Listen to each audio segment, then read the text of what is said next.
Good morning बच्चों, welcome to the chemistry zone. Chemistry chemistry इतना cute और प्यारा सा सब्जेक्ट है कि कभी भी बच्चे को बोलो पढ़ना है, यस हाँ मुझे केमिस्ट्री पढ़ना है, वो रेडी हो जाएगा केमिस्ट्री के लिए, क्योंकि सब्जेक्ट बहुत प्यारा है। तो आज मुझे आपको एक टेबल करवाना है, बहुत मस्त टेबल है बच्चे लोग, और वो इतना एम्प्टी टेबल है। मैं हर बार ये टेबल सिखाने के बाद जब लाइव क्लास में होती हूँ तो ये टेबल जब मैं सिखाती हूँ तो स्टूडेंट्स को बोलती हूँ कि कल एक एक मॉलिक्यूल का शेप आप 5 टाइम ड्रॉ करके लाना। लेकिन इस बार तो बच्चों ने वीडियो बनाए, सो शेप जो है वो उनके ब्रेन में क्लियर हो गए हैं। तो और भी आज वीडियो बन सकता है जिनको वो मॉलिक्यूल्स, जिनके पास वो क्ले है और वगैरह वगैरह। मुकुंद हाय, सो रहा है या जग रहा है? चलो, तो टॉपिक क्या है आज का? Geometry of molecules. Geometry of molecules in which the central atom has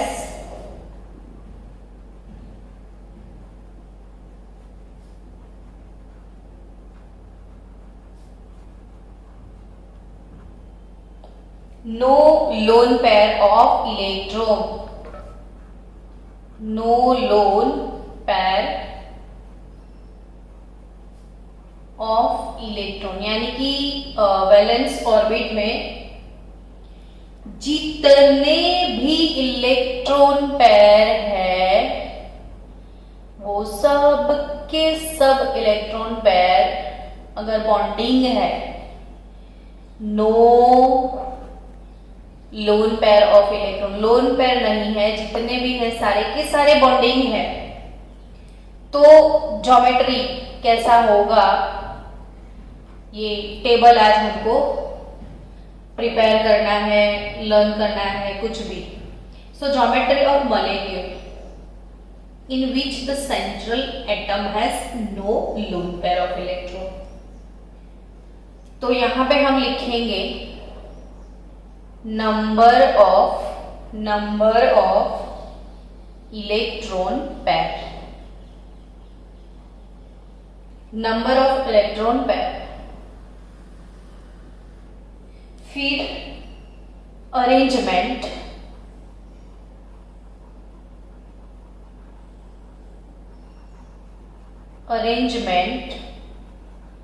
of electron pair, then molecular geometry,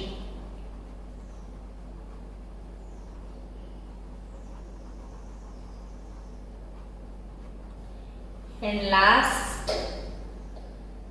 examples।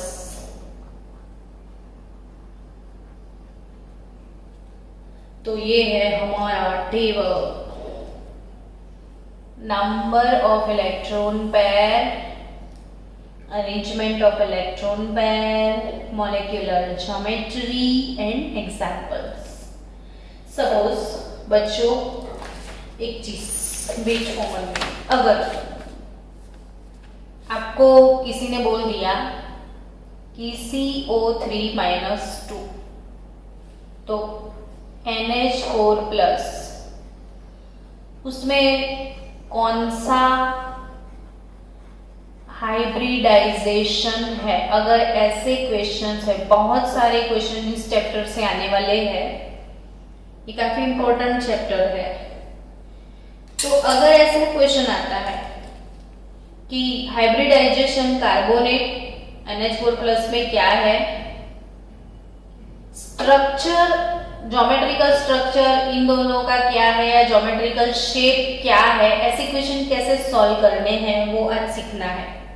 और उसके बाद मैं बहुत सारे ऐसे क्वेश्चंस के लिए आपको DPP भेजने वाली हूँ। तो अगर CO3-2 है तो उसमें सेंट्रल एटम कौन है? कार्बन।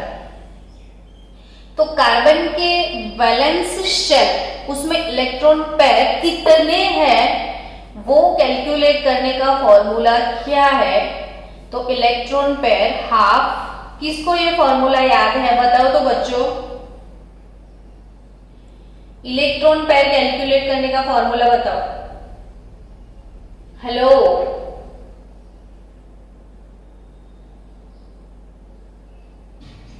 जल्दी।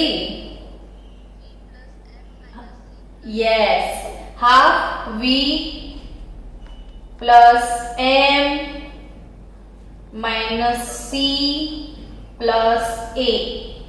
एक बार फिर से बता दूं, V is stand for valence electron, M for monovalent atom, C charge of cation and A charge of anion.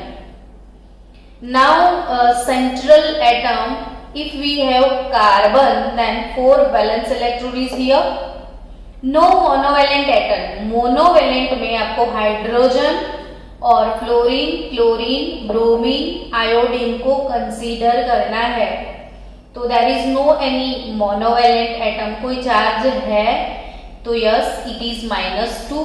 If it is negative charge then it is anion. और negative का मतलब हमने गेन किया है। नेगेटिव का मतलब है हमने गेन किया है। तो जब हम गेन करते हैं तो एडिशन होता है। तो valence 4, no monovalent, charge of cation तो डिक्रीज होगा, एनायन इंक्रीज होगा +2। तो 6 divided by 2, so you can say that here 3 electron pair, total number of electron pair 3 in valence shell of carbon here.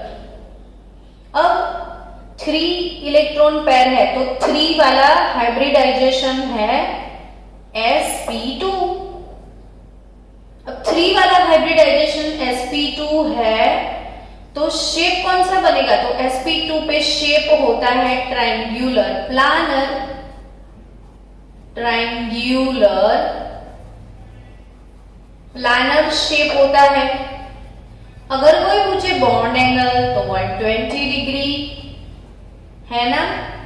तो आपको इससे ये पता चल गया कि कार्बोनेट के अंदर sp2 हाइब्रिडाइजेशन है और इसकी वजह से उसका शेप ट्रायंगुलर प्लानर है। ये सारी चीजें आपको आपकी टेक्स्ट बुक में नहीं मिलने वाली है। सो इलेक्ट्रॉन पेयर ये क्लियर कट आपको समझ में आ गया कि ये फॉर्मूला अप्लाई करो तो आप सीधा सीधा स्ट्रक्चर पे पहुंच जाओ। अब NH4+ के लिए कैलकुलेट करें तो electron pair for NH4+, what is our central atom here? तो इट इज नाइट्रोजन। नाइट्रोजन की वैलेंस ऑर्बिट में 5 इलेक्ट्रॉन है। यस, इसके पास मोनोवैलेंट भी है, 4 हाइड्रोजन तो +4 मोनोवैलेंट। ये कैटायन है तो चार्ज आपको सब्सट्रैक्ट करना पड़ेगा तो +1 यानी इसने 1 इलेक्ट्रॉन लूज कर दिया है। तो 5 + 4 9 - 1 8/2 4 इलेक्ट्रॉन पेयर। तो नाइट्रोजन के सेंट्रल एटम में इलेक्ट्रॉन पेयर 4 है तो उससे पता चल जाएगा हाइब्रिडाइजेशन, यानी कि NH4+ में sp3 हाइब्रिडाइजेशन है। और जब sp3 हाइब्रिडाइजेशन है तो शेप भी पता चल गया कि हाँ sp3 होगा तो शेप तो टेट्राहेड्रल ही होगा। फिर आपको बॉन्ड एंगल पता चल जाए 109 डिग्री 30 मिनट वाला। तो ये सारी चीजें इलेक्ट्रॉन पेयर से ऐसे आपको कैलकुलेट करनी है। लेकिन इसके साथ साथ आपको और चीजें फॉलो करनी है। ये वाला टेबल कि geometry of molecule in which the central atom has no lone pair. यहाँ पे दोनों में कोई लोन पेयर नहीं है, तभी डायरेक्ट हमने आंसर दे दिया। और जब लोन पेयर होगा तो कैसे, वो भी धीरे धीरे आगे सीखते हैं। तो student, number of electron pair अगर हमारे पास 2 है तो अरेंजमेंट क्या होगा कि सेंट्रल एटम, उसके आजू बाजू में जब 2 इलेक्ट्रॉन पेयर होंगे, वो भी बॉन्डिंग, तो वो ऑलवेज लीनियर शेप में ही होंगे, दूसरा कोई शेप नहीं होगा। कौन से शेप में होंगे वो? लीनियर शेप में ही। तो लीनियर शेप के अंदर bond angle will be 180 degree. Linear shape में बॉन्ड एंगल कौन सा होगा? 180 डिग्री का। तो ये मॉलिक्यूलर ज्योमेट्री कौन सी है? ए, दोनों ही बॉन्डिंग है and our shape will be linear and examples इसके होंगे BeCl2, HgCl2, बहुत सारे एग्जांपल हो सकते हैं, बहुत सारे। जस्ट ये तो मैंने 1-2 दिए हैं। ये linear shape carbon dioxide molecule का भी है। कार्बन डाइऑक्साइड भी लीनियर है। जितने भी स्ट्रक्चर जब भी बनाओ तो आप याद रख लिया करो, C double bond O double bond O, ये लीनियर शेप CO2 का। तो जब हमारे पास 2 इलेक्ट्रॉन पेयर है तो हाइब्रिडाइजेशन कौन सा होगा? sp। 2 इलेक्ट्रॉन पेयर के लिए कौन सा हाइब्रिडाइजेशन होगा? sp। चलो next, if number of electron pair 3 है तो हाइब्रिडाइजेशन sp2 हो जाएगा। अगर हाइब्रिडाइजेशन sp2 होता है तो इलेक्ट्रॉन पेयर का जो अरेंजमेंट होगा ये ऐसे होगा। मेरे साथ साथ आप नोटबुक में स्ट्रक्चर बनाया करो और ये अरेंजमेंट अगर ऐसा है तो bond angle will be 120 degree here. This type of arrangement is called trigonal planner shape और ट्रायंगुलर प्लानर शेप। और मॉलिक्यूलर ज्योमेट्री कैसे बनेगी अब? तो B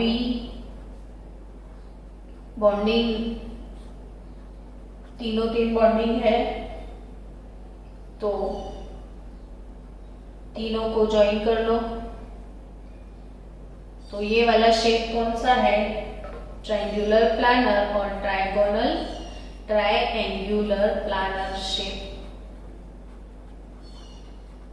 ट्राइगोनल प्लानर भी लिख सकते हो आप। और इसका एग्जाम्पल है BF3। अब एग्जाम में डायरेक्ट BF3 आ गया, चलो तो क्या करोगे? तो अगर एग्जाम में आपके पास सीधा सीधा BF3 मॉलिक्यूल है कि भाई BF3 कौन सा हाइब्रिडाइजेशन है, कौन सा शेप है, तो एग्जाम में आप इसको कैसे सॉल्व करोगे? तो आपका सबसे पहला काम होगा, सेंट्रल एटम बोरोन है तो उसके निकाल दो इलेक्ट्रॉन पेयर।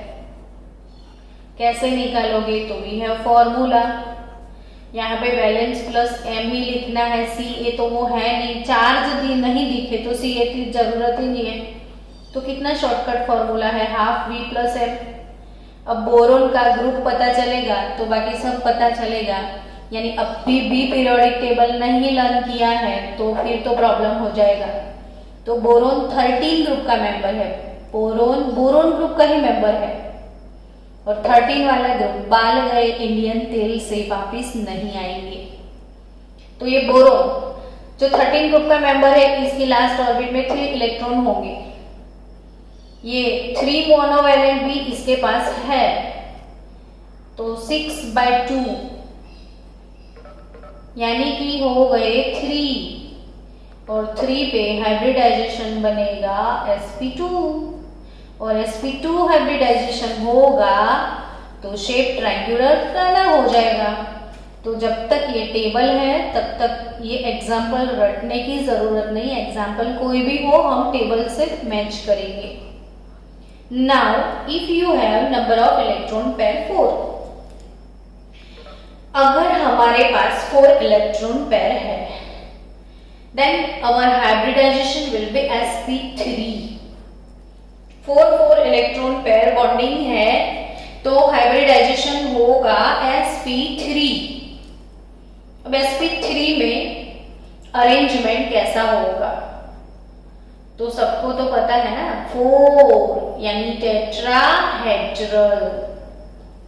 ट्रायंगल बना दो, फिर एक को ऐसे स्लैंटिंग अरेंज कर दो, यहाँ पे लोन पेयर होंगे, sorry electron pair, all are bonding here. Then अब देखो ये शेप मैंने एक ऊपर जैसे बनाया वैसे ट्रायंगल बनाया और एक लाइन थोड़ा सा यहाँ पे स्लाइडिंग बना दिया और अब तीनों को कनेक्ट कर दो, ये वाली।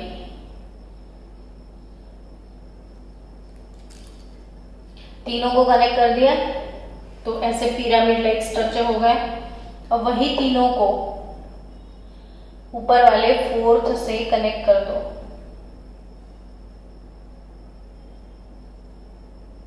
तो ये वाला शेप कौन सा है, टेट्राहेड्रल शेप है। ये कौन सा शेप है, टेट्राहेड्रल, और ये बॉन्ड एंगल है 109 डिग्री 28 मिनट। तो बॉन्ड एंगल कौन सा है, 109 डिग्री 28 मिनट, और ये तो जनरल है तो 30 मिनट 109.5 डिग्री, 28 मिनट मीथेन में है। तो कॉमनली ये शेप कौन सा है, ज्योमेट्रिकल शेप। तो बॉन्डिंग मॉलिक्यूल यहाँ पे रख दो तो पता तो है शेप टेट्राहेड्रल है, लेकिन मैं प्रैक्टिस करवा रही हूँ तो 2 बार आप ड्रॉ करोगे तो आपको शेप याद हो जाएगा। तो मेरे साथ 2 टाइम ड्रॉ करना था और आप अकेले अकेले हैं तो फायदा है। जैसे example methane CH4 NH4 plus. अब ये हो गया ना, ठीक है चलो। अब नेक्स्ट इलेक्ट्रॉन पेयर अगर आपके पास 5 है, इलेक्ट्रॉन पेयर कौन सी कितनी है आपके पास, 5। तो 5 इलेक्ट्रॉन पेयर तो हाइब्रिडाइजेशन sp3d कितना रिदमेटिक है देखो। 2 के लिए sp3 एक और इंक्रीज हो गया sp2, 4 एक और इंक्रीज हो गया sp3, 5 तो sp3d। अब मुझे सपोज एग्जाम में आपको किसी ने बोला है कि PCl5 का शेप कैसा है, PCl5 का शेप कैसा है। तो PCl5 का शेप मुझे कैसे निकालना है, तो वही फॉर्मूला यूज कर दो इलेक्ट्रॉन पेयर वाला। सबसे पहले electron pair half V plus M, क्योंकि न कैटायन न anion, half V valence for phosphorus. याद करो फॉस्फोरस का ग्रुप कौन सा है, फास्ट, मुझे आंसर भी चाहिए। फॉस्फोरस कौन से ग्रुप का मेंबर है, हेलो एवरीवन। 15, तो उसकी वैलेंस ऑर्बिट में 5 इलेक्ट्रॉन होंगे। मोनोवैलेंट Cl मोनोवैलेंट है और कितने Cl है तो 5, तो 5 हमारे पास मोनोवैलेंट एटम में है तो 5 5 10 हो जाएगा, 10/2 5 हो जाएगा। तो PCl5 में 5 इलेक्ट्रॉन पेयर है, ये तो पता चल गया। तो जब 5 इलेक्ट्रॉन पेयर है तो हाइब्रिडाइजेशन कौन सा हुआ होगा? sp3d। मैंने तो ये वाला हाइब्रिडाइजेशन भी आपको सिखाया है, याद है ना आपको? तो हाइब्रिडाइजेशन हो जाएगा sp3d। और जब sp3d हाइब्रिडाइजेशन तो 5 इलेक्ट्रॉन की अरेंजमेंट कैसे होगी? तो सेंट्रल एटम A,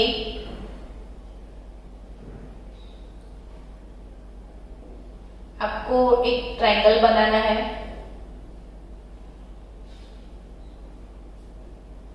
देखो ऐसे,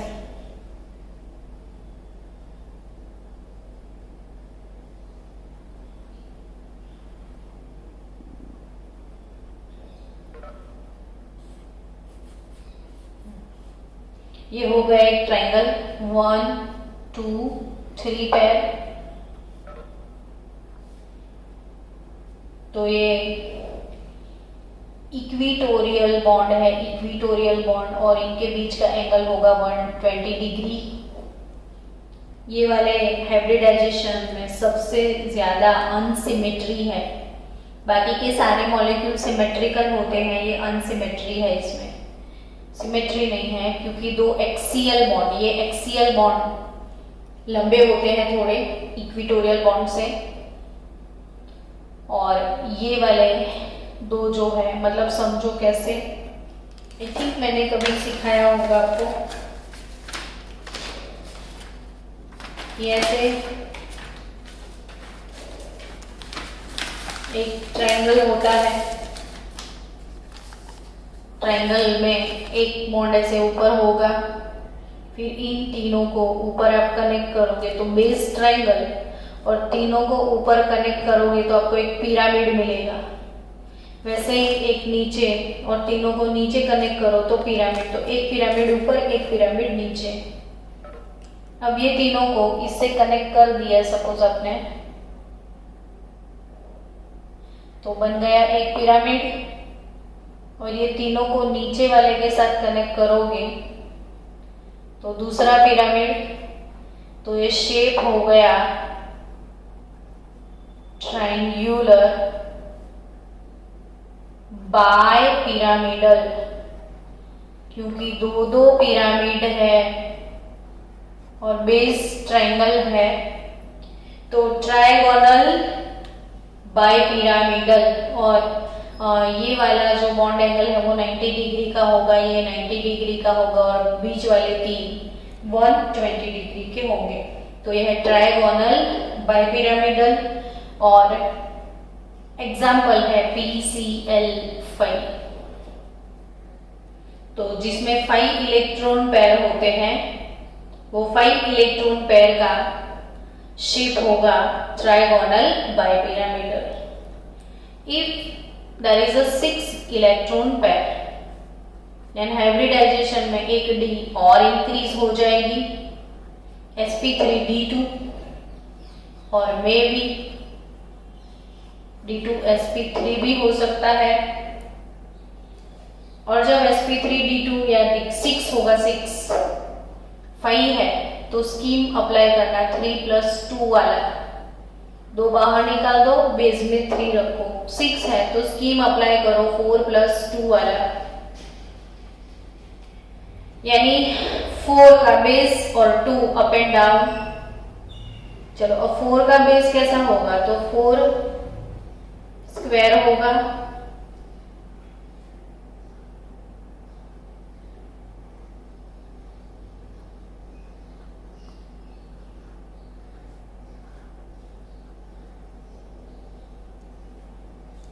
स्क्वायर, और सभी स्क्वायर को, मतलब जितने भी बी है पॉइंट, इसको ऊपर कनेक्ट कर दो ऐसे, चारों चार को ऊपर वाले के साथ कनेक्ट कर दो, तो स्क्वायर पिरामिड हुआ। ये ट्रायंगल पिरामिड था, ये स्क्वायर पिरामिड है। अब इसको नीचे भी कनेक्ट करो तो नीचे भी एक पिरामिड मिलेगा, लेकिन इसमें 8 फेस होंगे, इसलिए इसको बोलते हैं ऑक्टा हेड्रल शेप। तो ये कौन सा शेप है? Octahedral shape. और ऑक्टाहेड्रल शेप में जितने भी बॉन्ड एंगल है सबके सब 90 डिग्री के हैं। चलो अब एग्जाम में आपको पूछ लिया कि SF6 उसका ज्योमेट्रिकल शेप क्या है, तो आपको सबसे पहला काम सल्फर सेंट्रल एटम उसके इलेक्ट्रॉन पेयर निकालने पड़ेंगे। फॉर्मूला बाय हार्ट हो गया होगा, मैंने इसीलिए इतनी बार रिवाइज किया। V plus M minus C plus A, half valence electron sulphur के 6 है, M के भी 6 है, मतलब मोनोवैलेंट एटम भी 6 है, तो 12/2 6 इलेक्ट्रॉन पेयर मिले। सल्फर के सेंट्रल एटम में 6 इलेक्ट्रॉन पेयर है, और अगर 6 है तो हाइब्रिडाइजेशन sp3d2, और 6 है तो 4+2 का स्कीम अप्लाई करेंगे, तो शेप विल बी ऑक्टाहेड्रल। तो SF6 शेप कौन सा है? ऑक्टाहेड्रल। नेक्स्ट अगर 7 है तो 7 हो सकते हैं, तो यस 7 हो सकते हैं। स्कीम कौन सा अप्लाई करेंगे? तो 5+2 का 2 बाहर निकाल दो, बचे 5, यहाँ पे 2 बाहर निकाल दो, बचे 4, यहाँ पे 2 बाहर निकालो, बचे 3। 5 पे 3+2, 6 पे 4+2, 7 पे 5+2, 3 पे ट्राइंगल, 4 पे स्क्वायर और 5 पे पेंटागोनल। तो 5 के लिए मेरे पास एक एग्जाम्पल है IF7। अगर एग्जाम में पूछ लिया 7 का, तो आयोडीन के इलेक्ट्रॉन पेयर निकालने हैं। Half V plus M, half valence iodine में 7 है, मोनोवैलेंट भी 7 है, तो टोटल 7 इलेक्ट्रॉन पेयर निकल गया। अरे आपको कैसे पता चले? सारे के सारे बॉन्डिंग है तो यहां से पता चलेगा। 7 टोटल इलेक्ट्रॉन पेयर है, और यहाँ पे भी F टोटल 7 है, 6 इलेक्ट्रॉन पेयर है, तो ये भी 6 है, 5 इलेक्ट्रॉन पेयर है, और तो ये भी 5 है, तो जितने भी है वो बॉन्डिंग है। तो 5+2 पेंटागोनल बनाना होता है।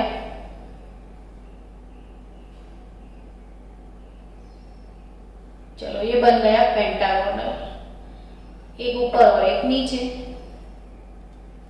अब पेंटागोनल के 5 बॉन्ड होंगे। आप 360 डिवाइडेड बाय 5 करोगे तो ऑलमोस्ट 72 डिग्री जैसा बॉन्ड एंगल यहाँ मिलेगा आपको, और ऊपर वालों के साथ उन 5 को ज्वाइन करना है, तो आपको अगेन एक पिरामिड मिलेगा। तो बेस पेंटागोनल है, तो ये पेंटागोनल पिरामिड, और नीचे भी दूसरा पिरामिड, तो shape will be pentagonal, pentagonal bipyramidal. ये शेप कौन सा है? पेंटागोनल बाय पिरामिडल शेप है। तो आपको आज एक मोस्ट इंपॉर्टेंट टेबल सिखाया गया है। मैं अभी दोनों के ये फोटोग्राफ्स भेज दूंगी ग्रुप में, तो चलो ये बना लो। 5, 6, 7 मैंने 2, 3, 4, 5, 6, 7 सिखाया है।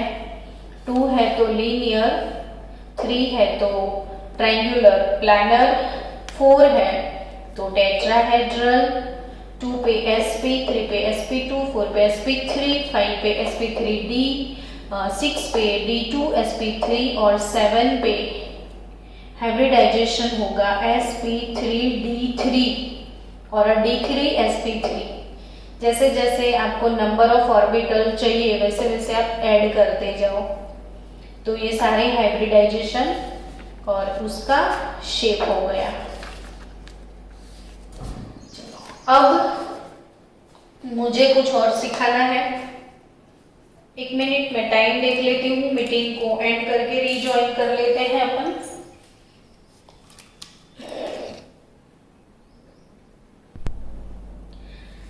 चलो अभी नेक्स्ट टेबल आपको पढ़ना है, लेकिन उससे पहले कुछ जादू वाले पर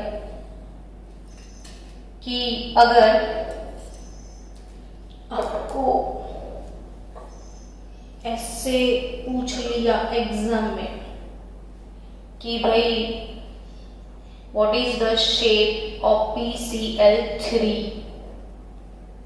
PCl3 अगर इसका शेप कैसा है वो क्वेश्चन है, या SF4 का शेप कैसा है वो क्वेश्चन है, किसी का भी शेप पूछते हैं तो अपना पहला काम ये होता है इलेक्ट्रॉन पेयर,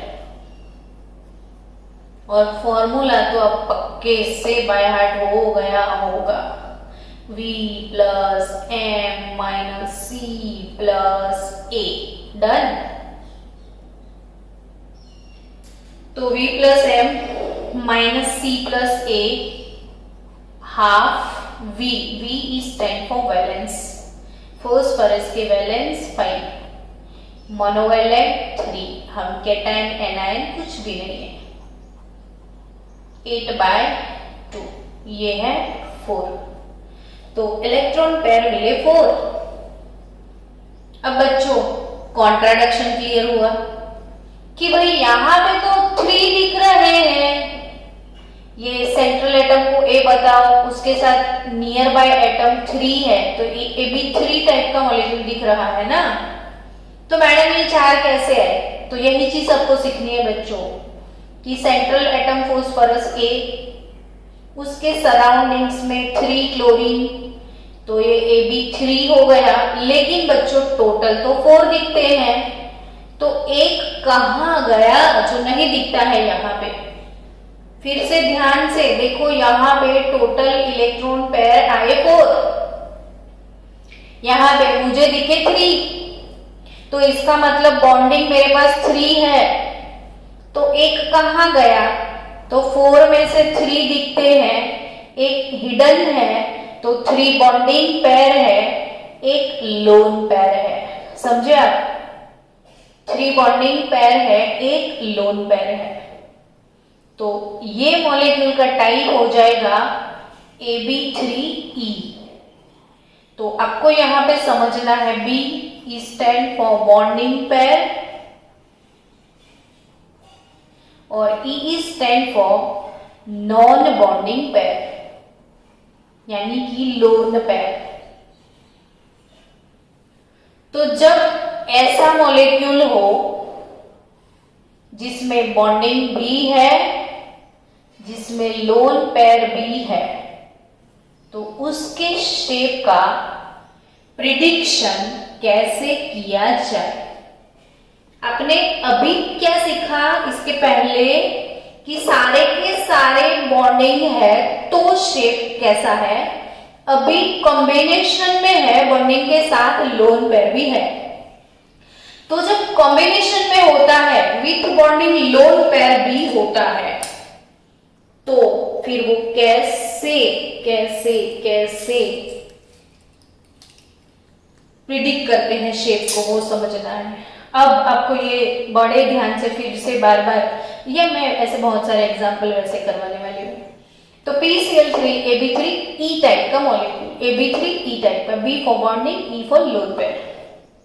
अब अल्टीमेटली हाइब्रिडाइजेशन तो यहीं से ही निकलेगा, इसके पास टोटल 4 है ना, तो हाइब्रिडाइजेशन तो पक्के से फिक्स है, sp3 ही होगा।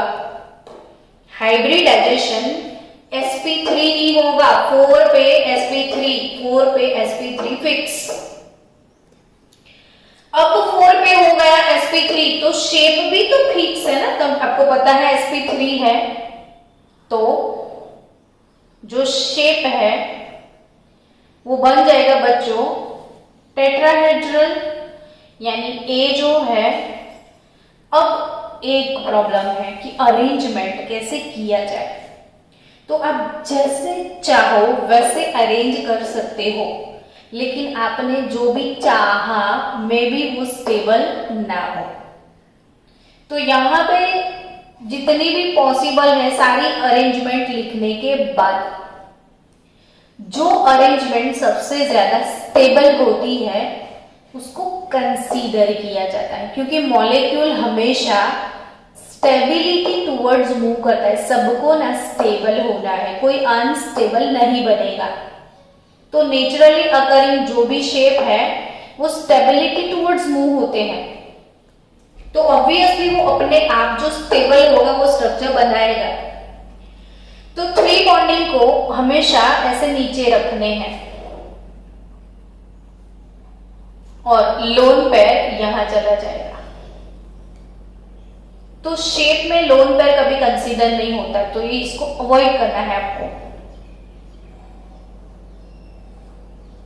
तो आपने अभी शेप बना लिया, तो ये वाले शेप को क्या बोलते हैं, ये नहीं कंसीडर हो, सिर्फ ये वाला। तो आपको बेस ट्रायंगल दिखता है और एक पॉइंट पे सारे लोग मिले हुए हैं, तो ये है ट्राइगोनल पिरामिडल शेप। ये कौन सा शेप है बच्चों, ट्राइगोनल पिरामिडल शेप। तो एक्चुअली PCl3 को आप ऐसे लिख सकते हो, जो लोन पेयर है उसको सिंपली ऐसे दिखा दो और 3 जो बॉन्डिंग पेयर है ये वाला हुआ और ये वाला शेप ट्राइगोनल पिरामिडल शेप हो गया। वैसे चलो फिर से थोड़ा और ट्राई करो ऐसे 6 के लिए। फिर से ब्लैंक हो जाओ, चलो कुछ भी नहीं आता है, डजंट मैटर। फिर से शुरू करते हैं। सल्फर सेंट्रल एटम का आपको इलेक्ट्रॉन पेयर निकालना है, तो इलेक्ट्रॉन पेयर वो सेंट्रल एटम हाफ सल्फर के वैलेंस ऑर्बिट में है 6 इलेक्ट्रॉन और मोनोवैलेंट एटम होते हैं 4, यानी 10/2, यानी कि टोटल है 5। अरे बाप रे, मुझे तो 5 नहीं दिखे यहाँ पे तो 4 दिखते हैं। आप तो 5 लेके आए हैं मैडम, तो कोई बात नहीं, 5 टोटल है, ये 4 है, तो 4 बॉन्डिंग है। और एक जो नहीं दिखा वो लोन पेयर है, तो ये मॉलिक्यूल का टाइप कौन सा हुआ वो डिसाइड कर दो कि मॉलिक्यूल टाइप क्या है। तो कि ए बॉन्डिंग 4 है तो AB4, लेकिन 5 होना मांगता है, तो एक लोन पेयर। तो इसका मॉलिक्यूलर टाइप है AB4E। इसका मॉलिक्यूलर टाइप कौन सा है, AB4E। 4 बॉन्डिंग, एक लोन पेयर। अब ये 4 बॉन्डिंग एक लोन पेयर को शेप वाइज कंसीडर करो। तो पहले हाइब्रिडाइजेशन तो पता चले, तो 5 पे हाइब्रिडाइजेशन तो आपको पता ही है ना, sp3d हो जाएगा। अब sp3d होगा तो शेप तो पता चले, तो आप तो शेप भी जानते हो बच्चों। 5 पे कौन सा शेप होता है, तो 5 यानी कि 3+2, 3 यानी कि ट्रायंगल होगा ऐसे। चलो अभी ऐसे ट्रायंगल मत बनाना, जब 5+2 हो तो 1 2 3 ऐसे ट्रायंगल बनाना, फिर अप एंड डाउन। तो ऐसा शेप 5, देखो 1 2 3 का मैंने ट्रायंगल बना दिया, फिर अप एंड डाउन ऐसे लिखना है। तो ये हो गया सेंट्रल एटम में।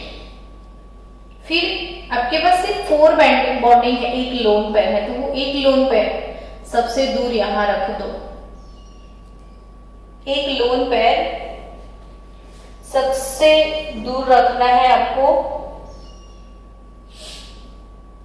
और बचे 4 के शेप। तो ये कैसा शेप है, तो जब कभी आप गए हो गार्डन में घूमने को तो आपने सी शो देखा होगा, देखा है ना सी शो। तो जो सीशो है, यहाँ पे दो बच्चे बैठे होते हैं, बैलेंस का गेम खेल रहे होते हैं, है ना। तो ये वाला शेप होगा, इसको सोचो ऐसे, तो ये शेप होगा सीसो। तो SF4 का शेप कौन सा है? सीशो। Done, clear. तो आई थिंक अब मुझे क्या सिखाना है वो आपको समझ में आ गया है, पर आई डोंट थिंक कि आज कवर कर पाएंगे हम। तो हम कल के लेक्चर में कवर करेंगे shape of simple molecular ions with central ions having one और मोर लोन पेयर। तो जिसके पास बॉन्डिंग के साथ साथ लोन पेयर होते हैं, वो कितने टाइप के मॉलिक्यूल होंगे और उनके शेप कैसे होंगे, वो कल के लेक्चर में डिस्कस होगा। तो कल हम VSEPR थियरी खत्म कर पाएंगे। बहुत लंबा चैप्टर है यार, बहुत लंबा। अभी तो मैंने स्टार्ट किया है।